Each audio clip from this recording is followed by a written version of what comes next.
Kathmandu airport पर सब कुछ नॉर्मल लग रहा था। टूरिस्ट अपने कैमरास के साथ खड़े थे, फैमिलीज घर लौटने के लिए एक्साइटेड थी और इंडियन एयरलाइंस की फ्लाइट C814 रनवे पर रेडी थी। लेकिन भीड़ के बीच कुछ ऐसे चेहरे भी मौजूद थे जिनके इरादे किसी को नजर नहीं आ रहे थे, या शायद किसी ने देखा था और वार्निंग भी दी थी।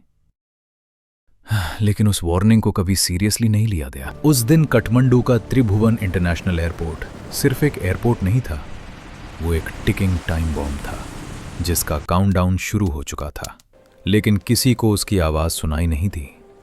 रॉ के लोकल एसिड्स जो नेपाल में सीक्रेटली एक्टिव थे, उन्होंने कुछ दिन पहले ही सस्पिशियस मूवमेंट नोटिस की थी।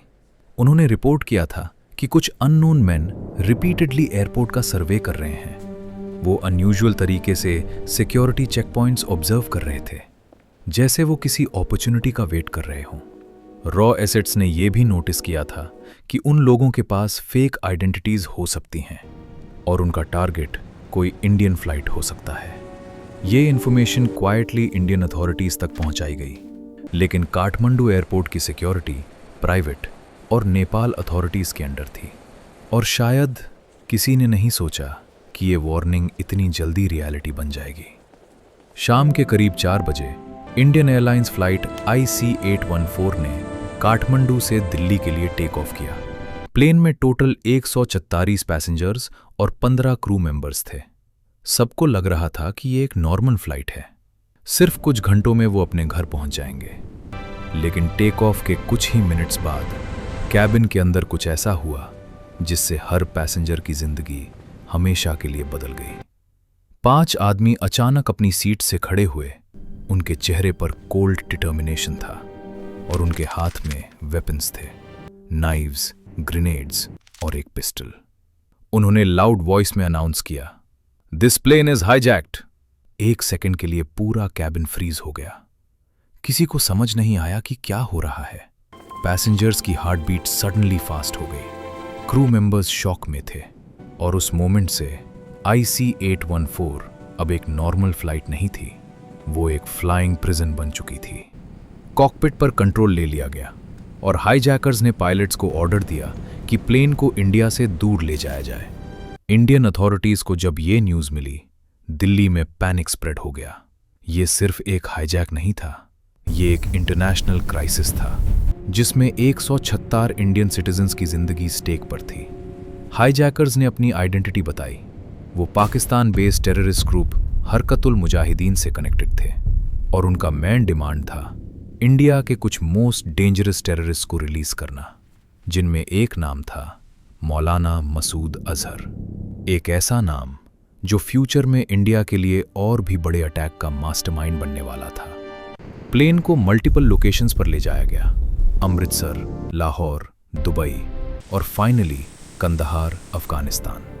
हर लैंडिंग एक नया नाइटमेयर थी। पैसेंजर्स को समझ नहीं आ रहा था कि वो जिंदा घर लौट भी पाएंगे या नहीं। कैबिन के अंदर फियर इतना इंटेंस था कि लोग साइलेंटली प्रे कर रहे थे। कुछ लोग अपने फैमिली मेंबर्स की फोटोज को देख रहे थे, जैसे वो उन्हें लास्ट टाइम देख रहे हों। एक पैसेंजर रूबीन कटियाल, जो अपनी वाइफ के साथ हनीमून से लौट रहे थे, हाईजैकर्स की ब्रूटैलिटी का शिकार बन गए।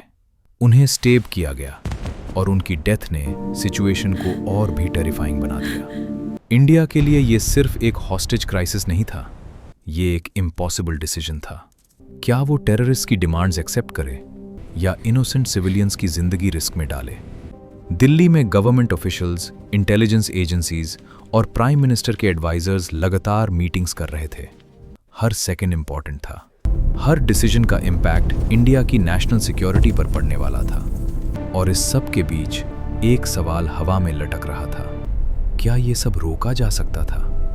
क्या रॉ की इनिशियल वार्निंग को अगर सीरियसली लिया जाता, अगर काठमांडू एयरपोर्ट की सिक्योरिटी थोड़ी और स्ट्रांग होती, अगर उन सस्पेक्ट्स मेन को उस दिन रोका जाता, तो शायद IC814 कभी हाईजैक ही नहीं होती। शायद रूबीन कटियाल जिंदा होते, शायद 107 लोगों को वो डर कभी फील नहीं होता। कंदहार के रनवे पर खड़ा वो हाईजैक्ड प्लेन सिर्फ एक एयरक्राफ्ट नहीं था, वो इंडिया की हेल्पलेसनेस का सिंबल बन चुका था।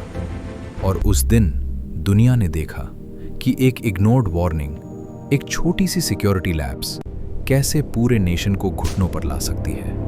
कभी कभी सबसे डेंजरस अटैक्स वो नहीं होते जो अचानक होते हैं, बल्कि वो होते हैं जिनके साइंस पहले ही मिल चुके होते हैं, लेकिन कोई उन्हें सुनता नहीं।